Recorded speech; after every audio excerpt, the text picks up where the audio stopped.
যমজ বাচ্চা কেন জন্ম নেয় জানলে অবাক হবেন। সাইয়েদনা আলী রাদিয়াল্লাহু তাআলা আনহু এর সমাধান দিয়েছেন। দেখেন, আমাদের সমাজে কিন্তু এই যমজ কন্যা সন্তান নিয়ে বা যমজ সন্তান নিয়ে অনেক ভাইব রয়েছে।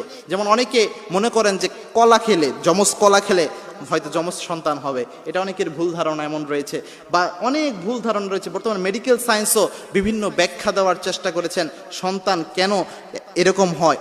বর্তমান মেডিকেল সায়েন্স যেটা প্রমাণ করছে, একাধিক ভ্রূণ যদি কেউ ধারণ করে, কোনো মায়ের গর্ভে ধারণ হয়, তখনই যমজ কন্যা সন্তান হয়, যমজ সন্তান হয়।